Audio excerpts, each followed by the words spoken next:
আপুনি কি বাৰে বাৰে অসুস্থ হৈ পৰে নেকি? জ্বৰ, চৰ্দি, কাহ আপোনাৰ লাগি থাকে নেকি? অলপ কিবা কাম কৰিলে আপোনাৰ শৰীৰটো পুৰা ভাগৰি যায়। তো আজি মই আপোনাৰ লগত কথা পাতিম কেনেকুৱা আমাৰ ইমিউনিটি চিষ্টেমটো ষ্ট্ৰং কৰিব পাৰি, যাৰ ফলত আমাৰ বেমাৰ আজাৰ বহুত কম হ'ব, আমাৰ গাত এনাৰ্জি থাকিব। ইমিউনিটি চিষ্টেম আমাৰ শৰীৰৰ এটা ঢাল। ই ভাইৰাছ, বেক্টেৰিয়া আৰু ৰোগৰ লগত যুদ্ধ কৰে। যিদিনাখন ই বেয়া হৈ যাব, সেইদিনা আমি অতি সহজে অসুস্থ হৈ পৰিম। জানি লওক, যদি আমাৰ ইমিউনিটি কম থাকে তেনেহ'লে কি সমস্যা হয়। সকলো সময়তে আপুনি ভাগৰি থাকিব, অতি সহজে জ্বৰ, চৰ্দি আপোনাৰ লাগি থাকিব আৰু আপোনাৰ শৰীৰটো কিবা বেমাৰৰ লগত যুদ্ধ কৰিব নোৱাৰিব। কেনেকুৱা আমি আমাৰ ইমিউনিটিটো ষ্ট্ৰং কৰিম? ভিটামিন চি খাব। কিয়?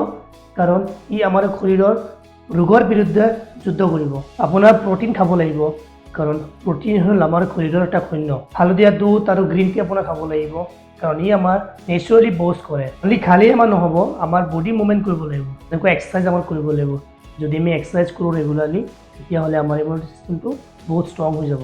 বহুতে নাজানে ইমিউনিটি চিষ্টেমটো আমাৰ কি, ইয়াৰ কি কাম। যদি আপুনি ভিডিঅ' দ্বাৰা গম পাইছে ইমিউনিটি চিষ্টেমটো আমাৰ শৰীৰত কেনেকুৱা ৰোল এটা প্লে কৰে। যদি কিবা না কিবা কাৰণত যদি কমজুৰি হৈ যায়, দুৰ্বল হৈ যায়, তেতিয়াহ'লে জানেই আমাৰ কিমান কি বেমাৰ আজাৰ হৈ থাকে।